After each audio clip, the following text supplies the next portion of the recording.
It's actually really funny if you just stop and watch your neighbors on a Saturday afternoon. Oh, yeah.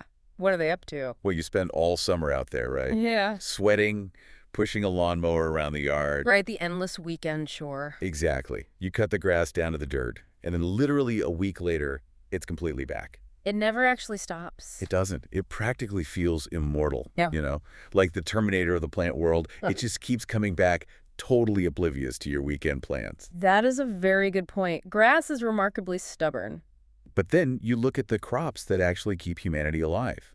Things like corn or wheat or rice. The staples. Right, the staples.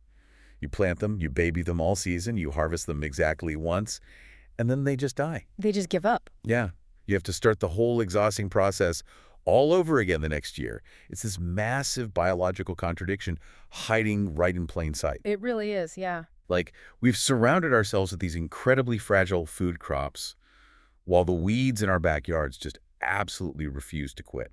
It is a fascinating paradox when you frame it that way. I mean, we rely on these highly sensitive, very short-lived plants for our actual survival. Exactly. While the wild grasses they evolved from, they have this incredible, almost relentless resilience. And that is exactly what we are unpacking today here in the Deep Dive Lab. I am very excited for this one. Welcome in, everyone.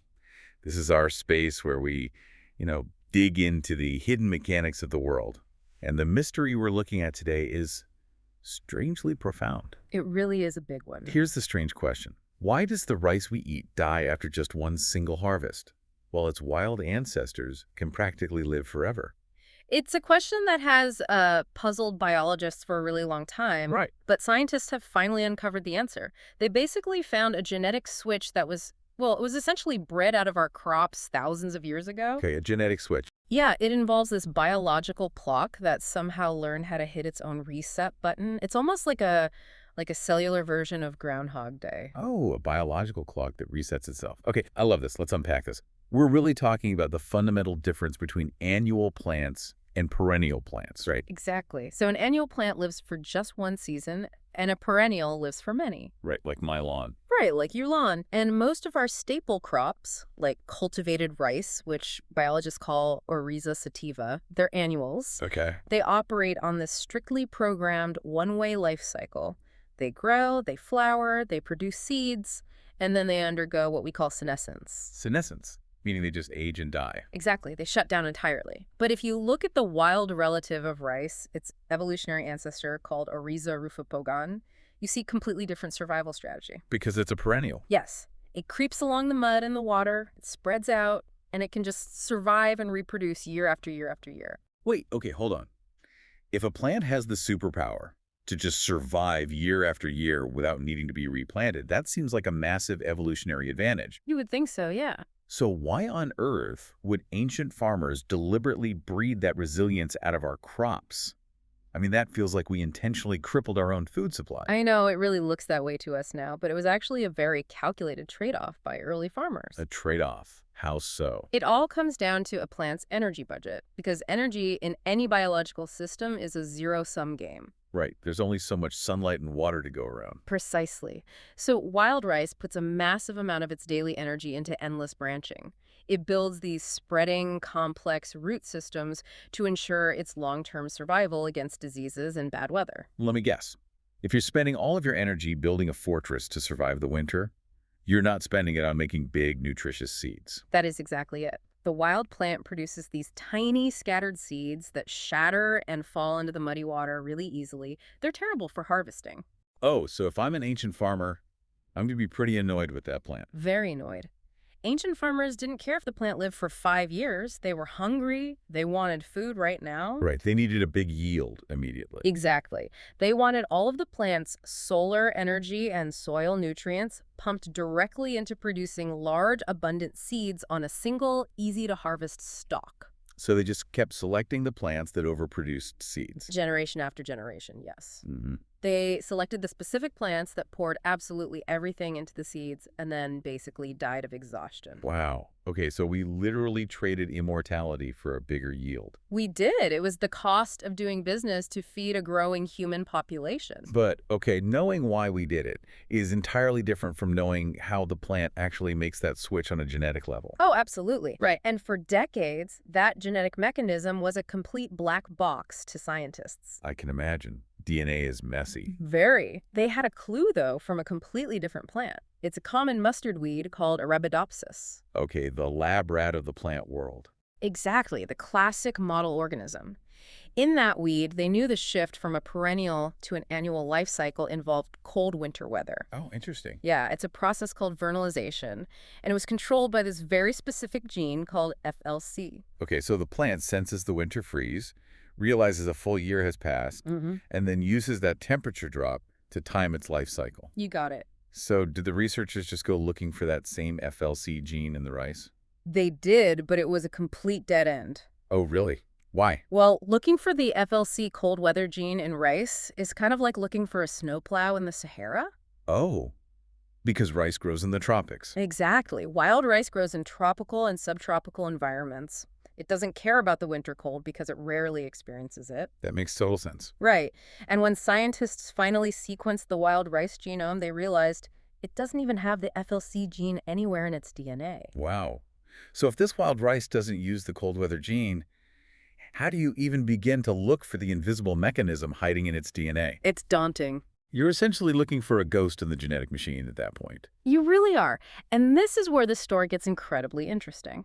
Because a massive team of researchers decided they were just not going to let this go. I love when scientists get stubborn. It pays off.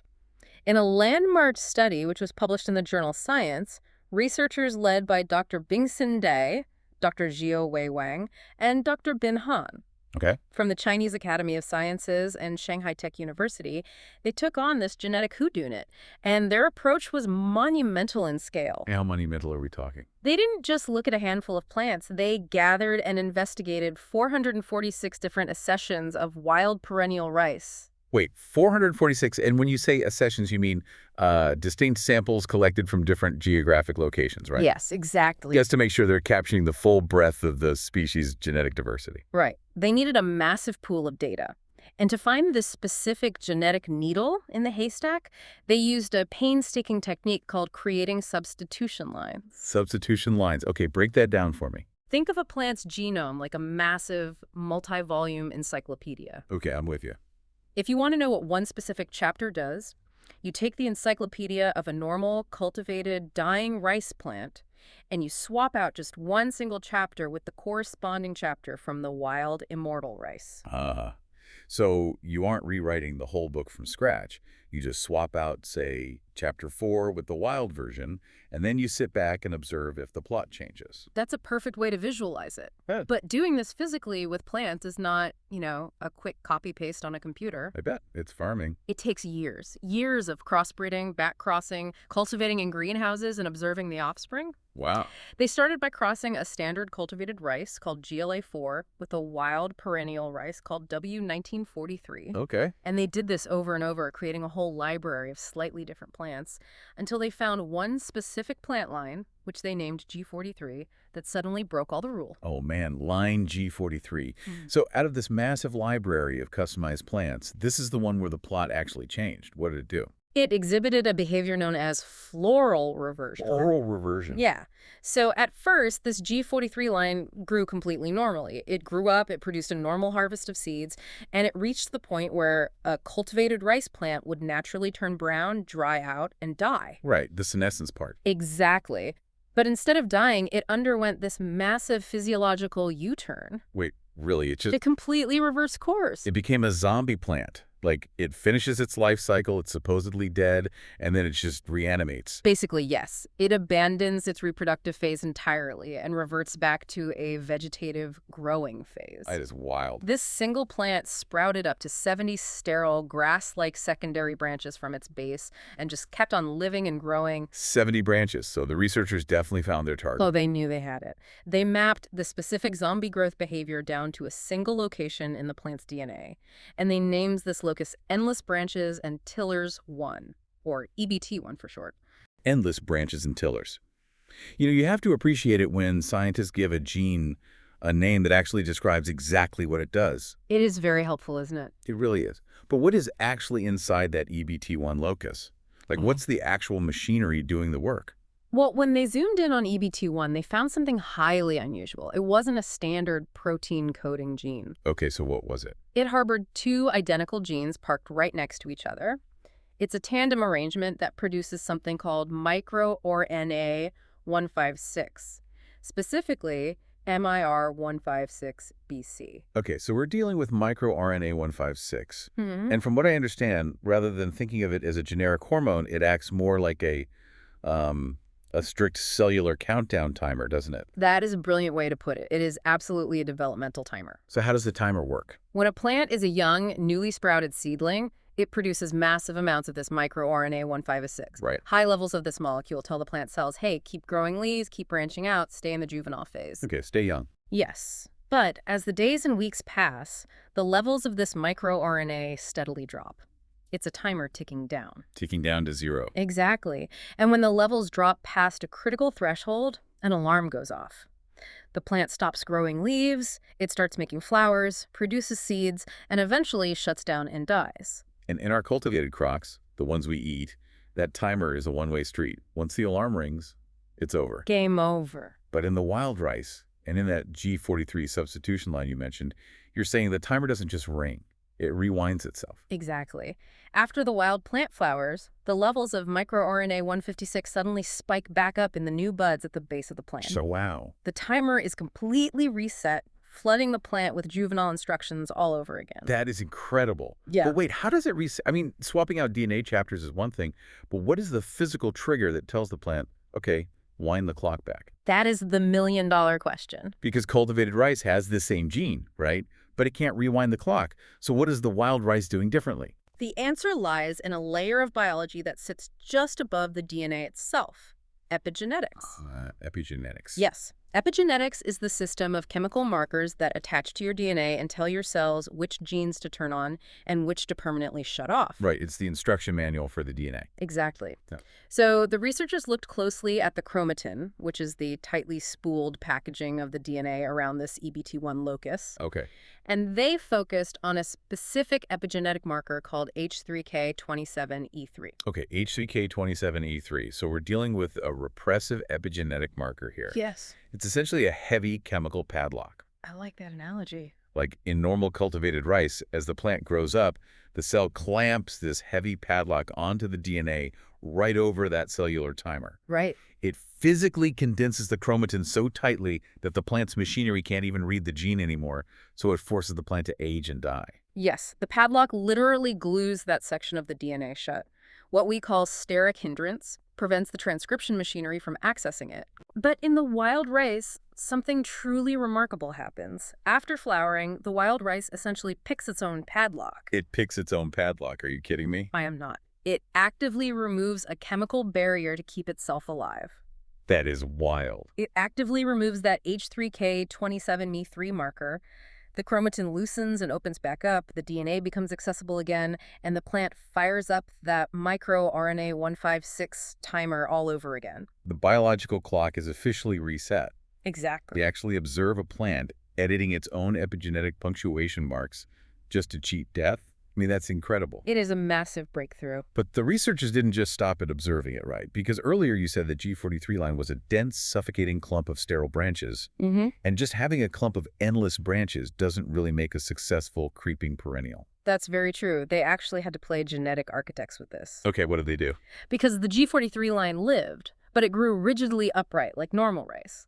True wild rice survives because it creeps horizontally along the muddy ground. Right, allowing it to root and spread out across the water. Exactly. So the researchers took this EBT1 gene, and they combined it with two other specific genes from wild rice. These are known as PROG1 and TIG1. And those are the genes that control prostrate growth, right? Forcing the plant to grow flat against the earth. Exactly. And the result was astonishing. I can imagine. By combining the resetting biological clock with the horizontal growth genes, They created a true wild-like rice plant. Oh, wow. It creeped along the soil, it sprouted new root systems wherever its nodes touched the earth. It essentially cloned itself outward. And how long did it live? It lived for over 2 years in a tropical greenhouse in southern China. 2 years. It continuously grew and survived, far, far past the normal programmed lifespan of any cultivated rice plant. Okay, so we have a zombie, creeping, immortal rice plant thriving in a greenhouse in China. It is a fantastic feat of genetic engineering. But let's zoom out for a second. Why should someone listening to this right now, on their commute or while walking their dog, why should they care about a mutant rice plant? I am so glad you asked that, because this discovery is a literal blueprint for the future of human survival and sustainable agriculture. That is a bold statement. It touches every single person on the planet. I mean, think about the massive scale of how we get our food right now. Right. To feed 8 billion people, we have to plow, plant, fertilize, and harvest billions of acres of grain across the globe every single year. The scale is almost unimaginable. Think about your grocery bill or the freak weather patterns hitting your local area. The cost of food is directly tied to the sheer amount of diesel fuel required to run heavy tractors over those billions of acres every single spring. Exactly. And the vulnerability of that system is massive. Tilling the soil every year degrades the topsoil. It destroys the microscopic ecosystems that keep dirt healthy. And it releases all that trapped carbon into the atmosphere. Massive amounts of carbon. Plus, it costs a fortune in human labor, chemical fertilizers, machinery. The current agricultural model is basically a massive engine of climate change and economic instability. But imagine if farming staple crops looked less like replanting a delicate vegetable garden from scratch every single spring, Right. and more like managing an apple orchard. You don't chop down an apple tree after you pick the apples. You just tend to the roots that are already there. That is the ultimate vision here. Now, we do have to be realistic, right? We aren't quite there yet. Okay, what's the catch? The researchers note that while this wild-like rice lives a long time, the secondary branches it produces are mostly sterile. So no rice to eat. Right. They don't produce the dense, heavy yields of seeds we need. Remember that energy trade-off we talked about at the very beginning? Right. The plant is still spending its energy on surviving, not on feeding us. Exactly. We still have to solve that specific hurdle. So the ultimate goal is to basically have our cake and eat it too. We need the plant to live forever and give us a massive yield, completely defying that ancient energy budget. Yes. But identifying this EBT1 locus and understanding exactly how this epigenetic padlock works, that is the critical first step. It's the foundation. If scientists can fine-tune this gene, perhaps keeping the plant alive and resetting its timer without sacrificing the size of the grain harvest, we could eventually create sprawling fields of perennial rice. That would be unbelievable. And if it works in rice, its evolutionary cousins are next. Perennial wheat, perennial corn. Oh, man. Farmers would plant a field once, and they could harvest food from it for years, maybe even decades, with zero tilling. It would completely revolutionize our relationship with the earth. It would save the topsoil, drastically cut global fuel consumption, and just secure the global food supply in a way we've never been able to do in the entire history of agriculture. It is a perfect example of how looking backward, deep into the wild ancestors we left behind millennia ago, can give us the precise tools we need to move forward. Wow. So if we summarize our journey today for everyone listening, first, we learned that early human domestication forced a trade-off, sacrificing a plant's perennial survival for a larger immediate seed yield. Exactly. Second, we discovered that the EBT1 locus, which carries that microRNA 156 timer, is controlled by a chemical epigenetic padlock. The H3K27E3 marker. Right. And finally, by understanding how the wild plant removed that padlock, scientists can trick the rice plant into resetting its biological clock, returning from a dying adult back to a growing juvenile. You nailed it. For thousands of years, our ancestors shaped nature through trial and error, right? They were completely blind to the genetic code they were manipulating. They accidentally bred out the fountain of youth just by picking the biggest seeds. Exactly. But today, we aren't just reading that code. We are understanding the actual epigenetic punctuation marks that tell a species exactly how long it is allowed to live. We found the hidden clock. And more importantly, we know exactly how it resets itself. Which brings us right back to that lawnmower on a Saturday afternoon. The grass in your yard already knows this trick, and now we know it too. We do. Which leaves us with one final provocative thought to mull over. I love these. If a simple rice plant can pick its own epigenetic padlock to reverse its aging, literally winding its biological clock backward from a dying adult to a juvenile state, what does that mean for us? Oh, wow. Right? If we can master these cellular countdown timers and the chemical padlocks that control them, could this be the key to reversing cellular aging in human medicine? That is the ultimate frontier. Or conversely, could understanding how to lock these timers down help us stop the runaway, immortal cellular growth we see in diseases like cancer? It is a profound question. It certainly makes you look at the biology in your own backyard and, well, the biology inside your own body in a completely different light. It really does. Thank you for joining us today in the Deep Dive Lab. If you enjoyed uncovering the hidden mechanics of the world with us, be sure to follow and subscribe for more fascinating science stories. We'll catch you next time.